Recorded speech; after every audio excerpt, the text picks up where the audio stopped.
It's my pleasure to introduce our next speaker, who is Phil O'Brien. Phil's an American historian. We're not going to hold that against him after that last session there. So you don't have to apologise for everything today, Phil. And he's a Professor of Strategic Studies at the University of St Andrews and formerly at the University of Glasgow, where he ran the Scottish Centre for War Studies.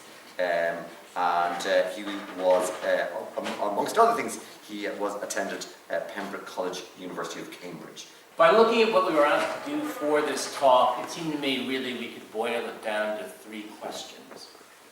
And the three questions we've been asked to address are, one, what is the future of the US-European relationship? We know where we are now, but where are we going? And what do we think it will look like in the future? Then in particular, how does this future impact on the UK? How does the United Kingdom position itself in this new world that is coming out in US-European relations? And finally, in particular, when it comes to the UK, how does it bring about that relationship with a new relationship with Europe, or a new interaction with Europe? So that's the way, at least, I read the three questions we were asked to address, and I'm going to take them in that order. And the first one I will talk about in probably the most detail, because it's the one I think I know the most about, and that is, what will the future be for the EU and the US? And I'm going to start this with two basic premises, which I think will inform the framework going forward. We are not going back. I think that has to be accepted. When people talk about returning to normality or going back to sort of a strong NATO, I think that era is over. And by the way, that's okay. Eras come and go. So the period of US-European relations that started, pick your choice, 1941, 1945, or maybe 1948, that has ended. And it's not, what we see in the future is not going to be that. The second thing is that actually that's not a bad thing either.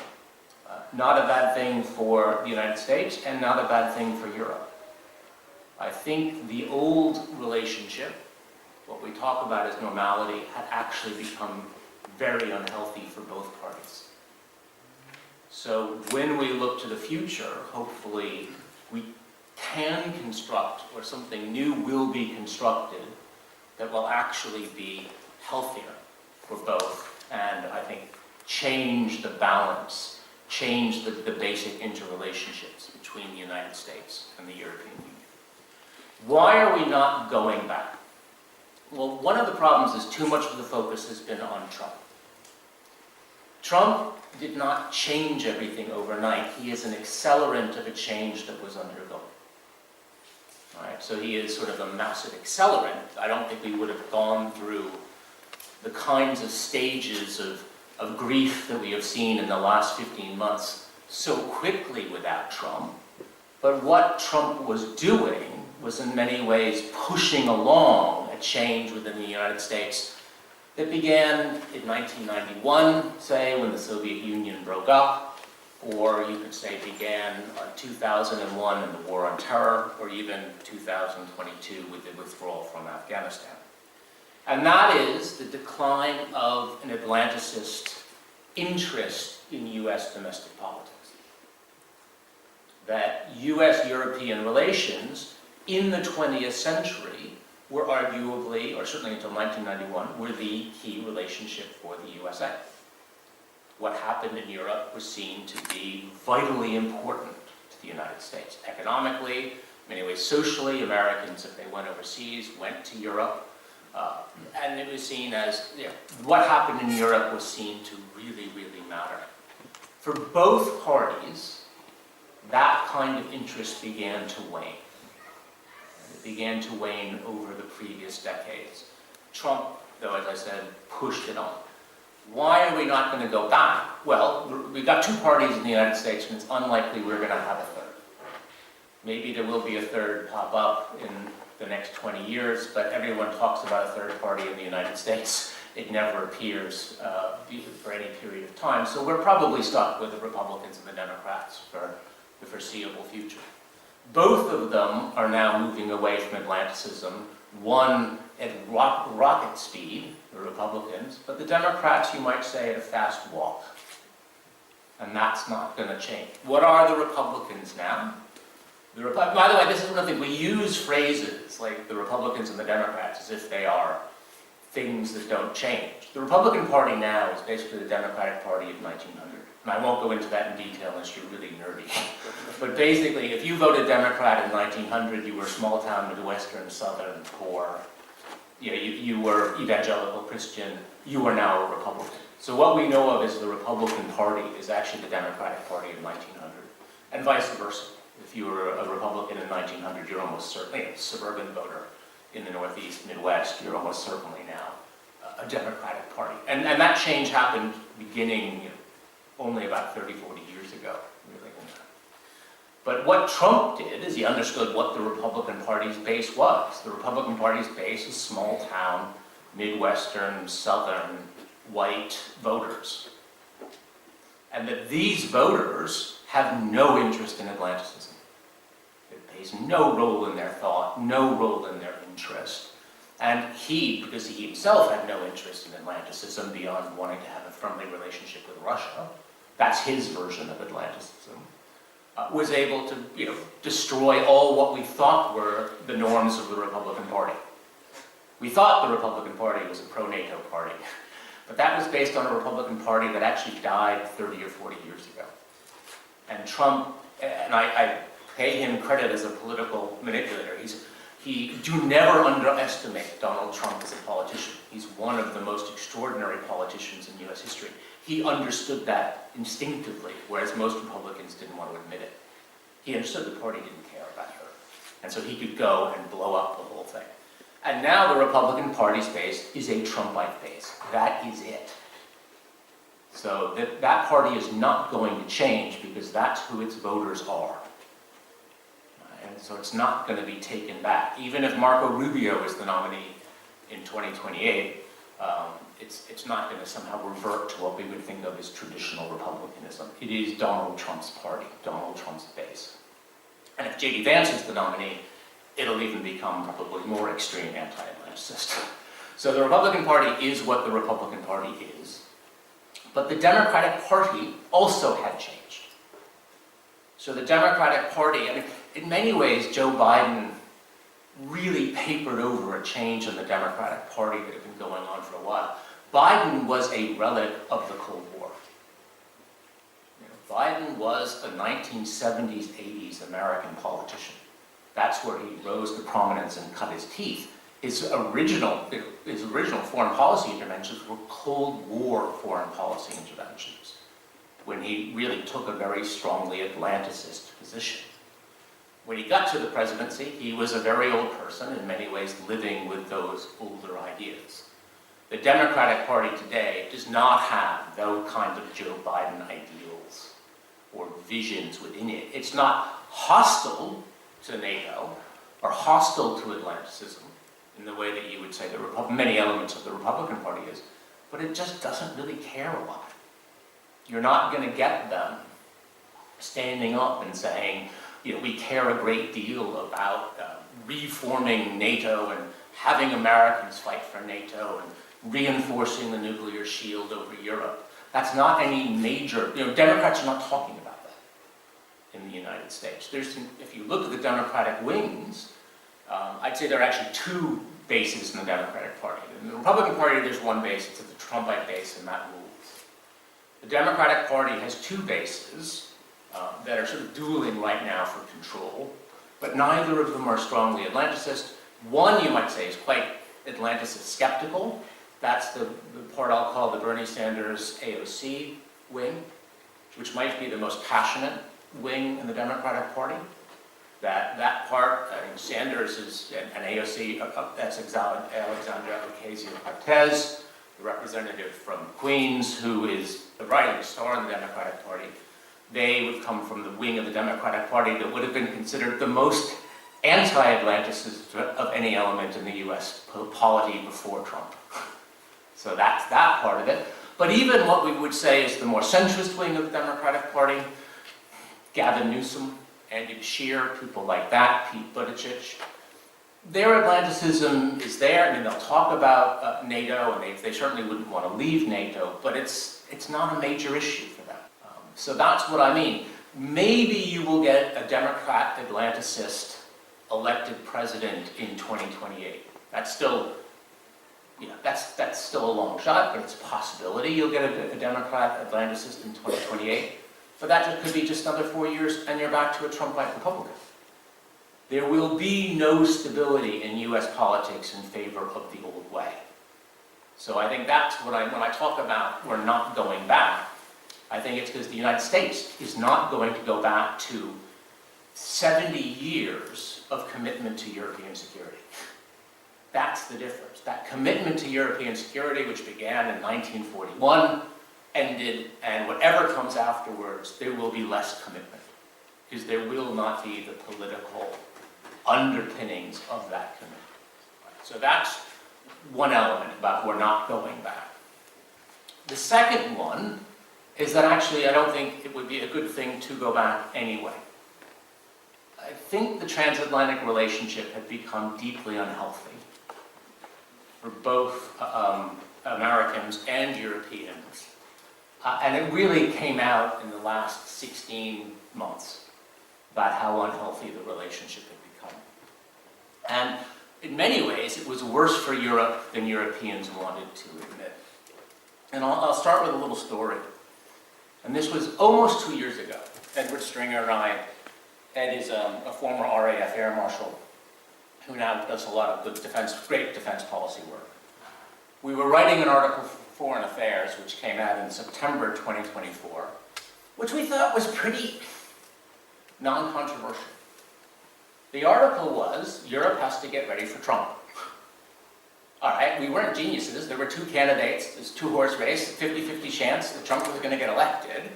And so the article was, Europe needed to start preparing for a Trump presidency, because there looked to be, in August, September of 2024, a pretty good chance that Trump was going to be president. And we said, again, this was not controversial in our mind in any way. Well, Trump has been openly anti-NATO. He's been openly anti-Atlanticist. He has talked about not fighting for Europe, and he wants a good relationship for Putin. All of this was on the record. It was completely non-controversial. Therefore, the European states might be left in a situation where they will have to look after themselves, where they cannot count on the U.S. And we came up with four very basic steps that European states should consider. None of these were considered controversial. Like, maybe you should consider military logistics. Can you actually move forces? I mean, pretty basic stuff. And when the article came out, it was fascinating, as we received a lot of quite hostile feedback, always privately, from, all I'll say is people with significant policy histories and chops saying, you cannot say this. Why can't we say it? Well, on the one hand, it's fascinating contradictory emotions. One, you can't say it because it'll never happen. America will never choose Trump. We'll just think good thoughts. And the second one was, you can't say it because even if they choose Trump, there's nothing we can do. Europeans were so far deep down the rabbit hole that even if asked to look after themselves, they wouldn't be able to do it, was the argument. So don't kick the hornet's nest. Just let's think good thoughts and hope it works out. And this was 2 months before the election, was the reaction we got. And I remember talking with Ed, because I think I got surprised by the reaction. What we came to is actually Europeans, and by the way, I know my East Fife accent isn't that strong, but I've lived in Scotland for 30 years, and I'm a UK citizen now as well as you, so I feel I am European. My son is German and British, so I feel I can use the we about Europe too. What was fascinating about the European mindset, I think, was Europeans had lost the ability to think for themselves. They had no strategic understanding, an ability to think about European issues without the United States. They had, in some ways, outsourced all their strategic thinking for so long to the United States that even the prospect of thinking about their own security was so terrible. That was too much. In many ways, it was like, trying to come up with bad analogies, it was like a muscle that had atrophied. European strategic thinking was an atrophied muscle. No one had done it for such a long time in the strategic, in the military sphere. They'd done it in the economic soft power sphere. They'd not done it in the military strategic sphere, that when asked, presented with the possibility of having to do it, they couldn't do it. And that is why we witnessed what I would say was the calamity of 2025. The calamity of 2025 was, and Trump took huge advantage of that, was because the panic that European states felt when asked to look after themselves. When Trump started doing nothing that was a surprise, everything that Trump did in 2025, he telegraphed for years ahead of time. He was going to abandon Ukraine. He was going to try and get close to Putin. He was thinking about the Western Hemisphere. He had eyes on Greenland. He wanted Canada as the 51st state. He was going to go for tariffs. None of that was new. The only shock was people were surprised by Trump doing exactly what he said he was going to do. And yet what happened is the European response, I would say, was pathetic. And it was pathetic because European leaders did not want to take responsibility for their own future. They really thought if we compliment him enough, we'll get through the next 4 years, hopefully get an Atlantis as president, and then of course I'll be out of power at that time and it'll be someone else's problem. And I think that was governing a lot of the European leadership. So there was this courting of Trump, this backslapping of Trump, this praising of Trump, unctuous praising of Trump, acting like good schoolboys, which, by the way, made it worse because Trump just despises European leaders.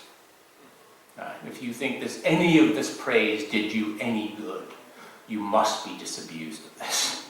It made things worse. So the shocking thing is that people were shocked by Greenland in January 2026. Greenland in January 2026 was the natural culmination of where the United States has been heading throughout all of 2025. It was only a shock because people willfully were ignoring the reality that we were facing. Right? That was what was going on. And so when it comes to Europe going forward, this has to change. I mean, this was not healthy, as I said. The European inability to think for itself had led Europe into a potentially calamitous situation, where literally there were French and German troops being rushed to Greenland in January.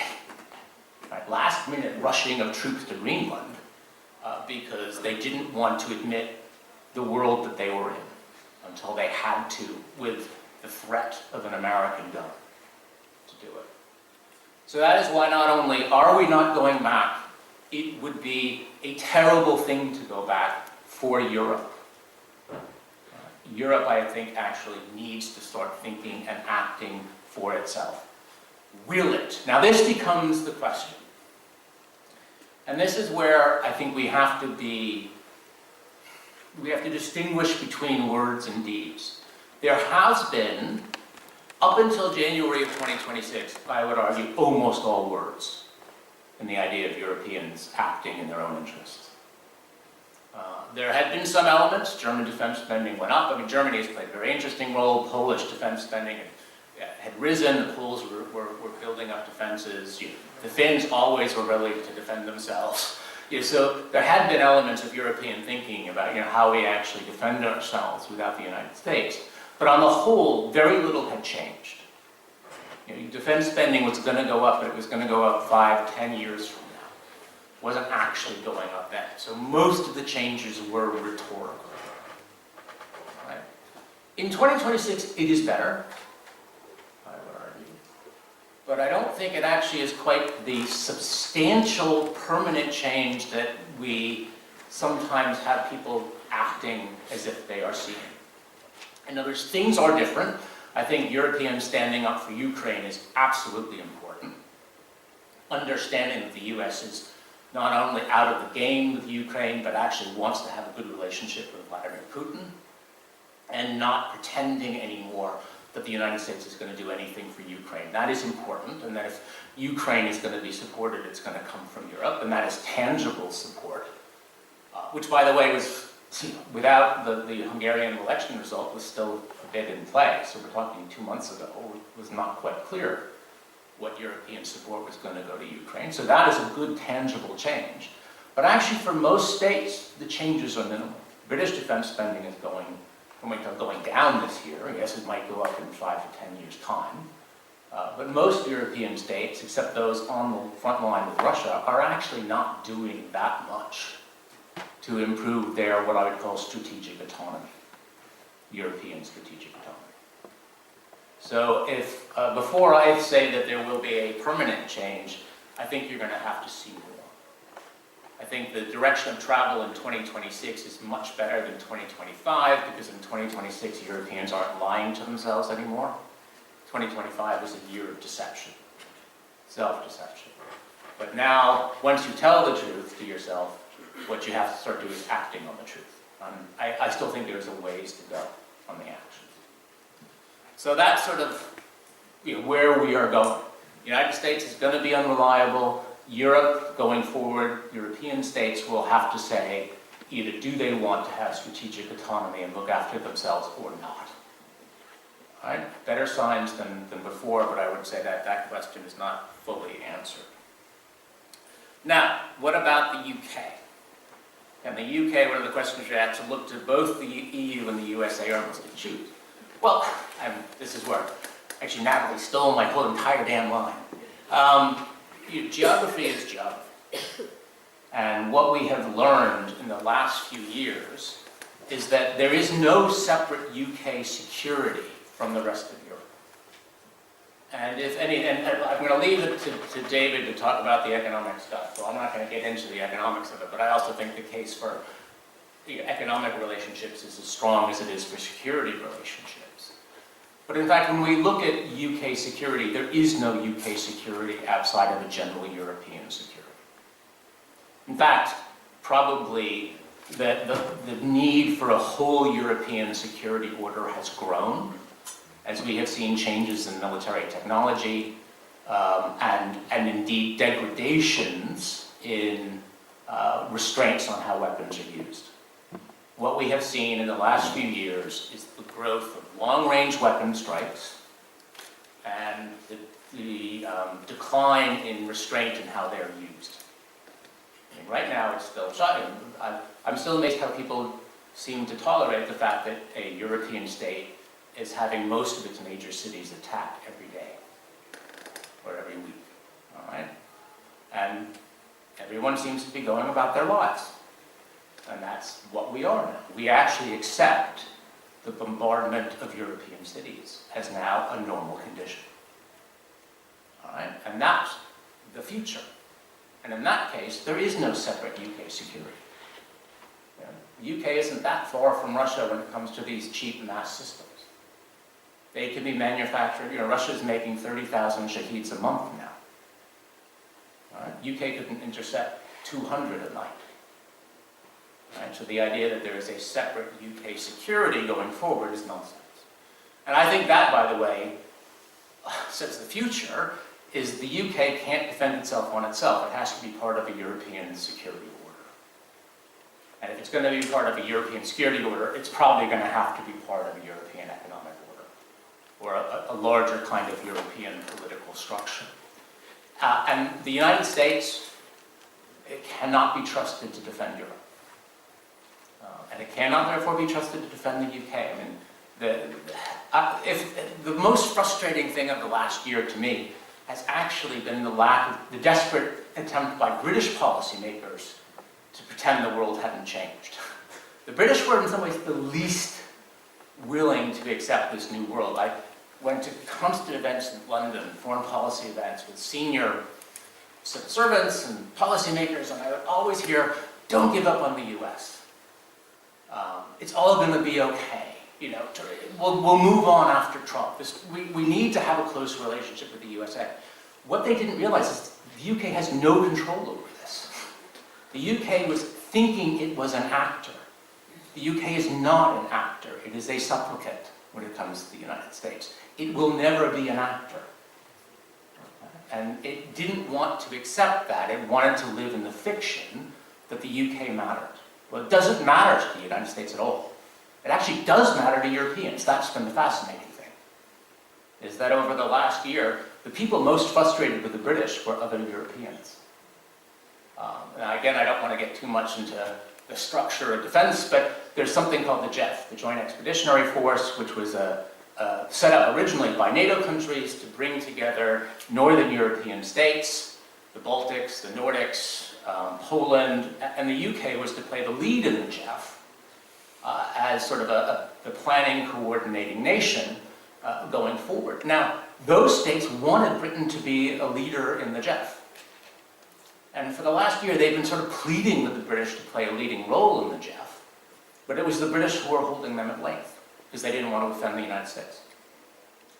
The British role was actually to lose an opportunity to be a strategic leader in Northern Europe because of fear of offending Donald Trump, who doesn't like... The thing about Trump is he BS's on NATO all the time. He loves NATO because he can control European states. He doesn't love NATO because he's fight for it. He'll never fight for you. But he'll never give NATO up, because as long as he has NATO, you have to do what he says. All right? And that was one of the great examples of that with the JEF, is that the British were afraid to activate the JEF and play a leading role because they thought it might offend Trump, and it probably would. All right? So it was I think this was the example of the problem. The other one, by the way, where the British totally shot themselves in the foot from the desire to please the United States isn't European, it's Canada. If you were talking with Canadian policymakers in 2025, they were stunned by the lack of support the British government gave them. Yeah, I know King Charles gave a speech, but don't overread that. Okay? What they wanted was signs from the British government so the British government would stand up to Trump when Trump called Canada the 51st state, and they really didn't get it. And don't think that wasn't noticed in Canada. Okay, it really was. So all I would say is, in security terms, the United States isn't that interested in British security. Europe is vitally interested. Now, maybe this will get to the last point. What will Britain do? In many ways, you tell me. Because British politics, when it comes to security and its future, seems entirely screwed up. And I will say, it's been fascinating to see how different political systems have been put under stress tests in the last few years, and how some have reacted well and some have reacted badly. And the United States system, I think, reacted terribly badly when put under certain stress tests. I think the British system has behaved pretty poorly as well. That we have a situation where the overwhelming number of British people oppose Brexit, believe it was a mistake, want closer relationships with Europe, and yet that is not what the political system is creating in elections such as the ones we saw yesterday. Britain will do what its politics tell it to do. If we are going to have a reform government in a few years, no, you are not going to actually play a productive role. Reform is pretty much the Republican Party of the United States in a different guise. So what the UK does in its future will be determined by the political situation that we see in Britain in the next election. So it's really up to you. I'm not going to say it's automatically going to work out, because I'm not sure it is. Things are better than they were before, but we're certainly not there. We did hear Trump, but maybe the mistake that we made was that we trusted in the separation of powers in the US probably more than... We all knew what Trump was going to do. We just expected perhaps Congress, the Supreme Court, would stand up to him, would temper his more extreme elements. Do you think it's fair to say? No, because the Republicans control the House, the Senate, and the Supreme Court. So I think the separation of powers is based on the fact that different parties or groups can actually take control of different levers of government. But what we had was a situation where one party controlled all of it. And then that one party with a very, this is where I hate underrating Trump, don't underrate him, with one of the best political manipulators in US history was sitting at the top, and who had been empowered there are certain things, he was re-elected after January 6th, 2021. And once you get re-elected after trying to overthrow the US government, I think you're not going to be terribly restrained. So, I mean, the foolishness was the European thought that somehow it might be okay. But that was because, I think, of the fear, as I said. It wasn't that, I think all this argument about, oh, separation of powers will save us, was simply another way of saying, we can't face reality, so I'm going to come up with lots of great reasons why I don't have to face reality. Hi there. All hegemonic powers go into decline eventually. America has over-indebted itself, probably can't afford its military power anymore. What signalled the end of the British Empire was a group of Irish rebels who called the bluff of the British Empire, and ultimately the Irish Free State was created. And I wonder whether Iran is fulfilling the same role as the Irish rebels, calling the bluff of the American Empire, and we're actually beginning to see American decline. And the observation I would make from this side of the Atlantic is there's a hell of a lot of Americans in denial as well. The US in decline is one that's fascinating, that argument, because it really is sort of a which way you want to look at the question. I mean, there has been undeniable US decline from, say, 1990, 1991. 1990, 1991, the United States was 30 to 40%, 30% of the world economy, had a military that was absolutely unchallenged. And by the way, in 1945, it was half the world's economy. So the United States has been in a steady economic decline in many ways over the past 80 years. I mean, now it's 20-odd% of the world economy. And a lot of the growth is coming from the global south, particularly Asia, East Asia and South Asia. And the United States' economic advantage is not going to be what it was. But it still is, by the way, probably the most technologically advanced. It's not like Britain went into decline. The United States passed it economically in 1895 or 1890 or something like that. Whereas now, actually, if you compare it to Europe, the United States is still growing a bit more quickly than Europe. I mean, Europe's got a big problem in economic growth. So I'm not quite sure the US is going to go into the kind of rapid economic decline that some people think. When it comes to military power, I think what you said, the United States military is an extraordinary machine, but with real limitation. It's basically set up to win any battle it fights. All right, so if I'm going to ever want to attack you, I'm going to probably blow up your house. All right, and I'll be able to raise the American flag on your house and celebrate.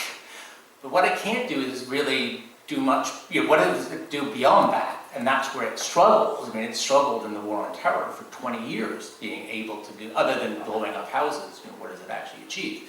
And that is the limitations we're seeing in Iran. And in many ways, the Iran issue also illuminated a problem that had been hidden for a long time, which is the United States is armed what we'll call in breadth but not depth. There's very little stockpiles there. I mean, the United States blew through huge numbers of stockpiles of weapons in weeks fighting Iran, to the degree, I mean, I wrote a piece about this in the Atlantic, and the United States can't fight China now. There's all this talk, the United States and China might go to war.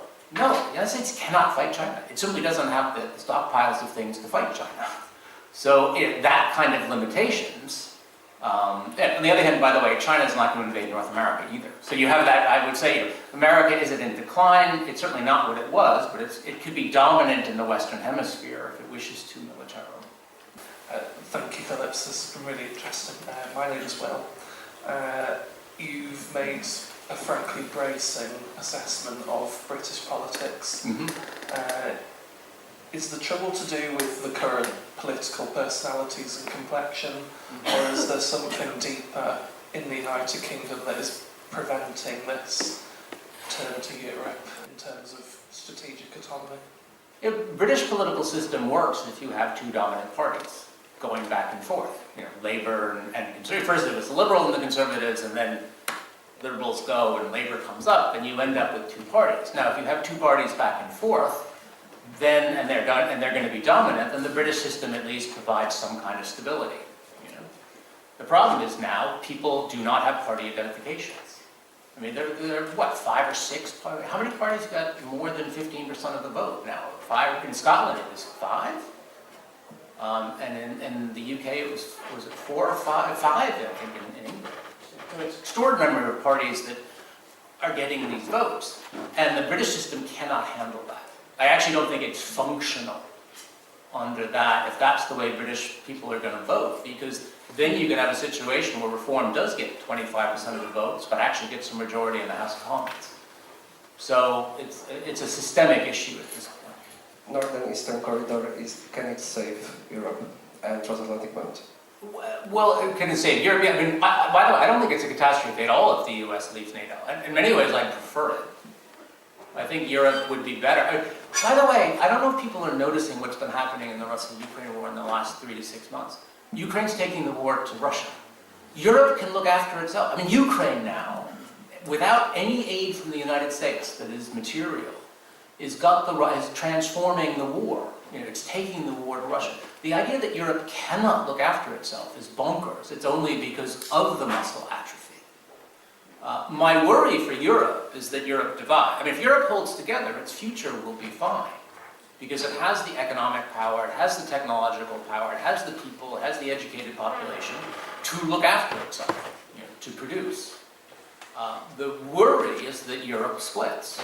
Now, I would prefer, actually, if in many ways Europeans deferred to the North and the East. You know, I would love if European defense policy were run by a Finn. But I mean, if you have the Nordics, the Baltics, the Poles, Germans, all coming together in a defense structure, which would, by the way, integrate the British really well, happily integrate the British, that would probably be the driver.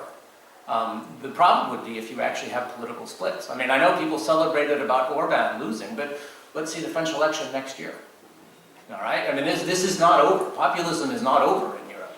We could have a Le Penist, you know, in charge of France in only a few months' time.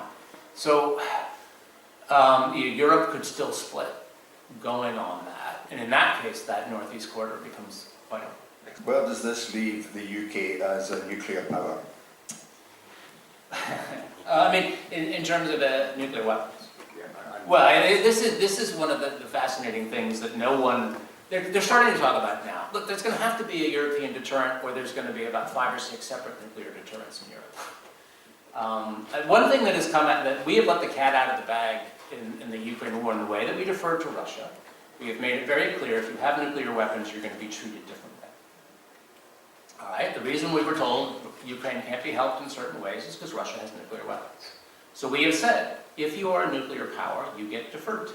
By the way, that's also the way Israel's been treated. So you are making it very clear, if Europeans are going to look after themselves in the future, there's going to have to be a European nuclear deterrent. Now, either that can be done jointly in a structure, which does not exist. That is the problem now. And by the way, if it's just a French and British nuclear deterrent, the French and the British would love this to continue and offer it to the Eastern Europeans. The Eastern Europeans don't believe this for a moment. You know, they don't think they can trust the British Prime Minister, Nigel Farage, to defend them in case of a Russian threat. So the British deterrent in and of itself is pretty meaningless. So either what will happen is that you will have some kind of European structure, probably a European NATO, that will have a nuclear deterrent within it, which could be developed and manned by the French and the British, but with a command structure that assures Europe. Or you will have lots of European states developing their own nuclear weapons. The Poles, for instance, might say, we're on the border with Belarus, we need our own nukes. I would be very surprised if the Ukrainians, to protect themselves going forward, do not develop a nuclear deterrent, particularly if they're not allowed quickly into the EU and all of that. So nuclear weapons are going to grow. The question is how.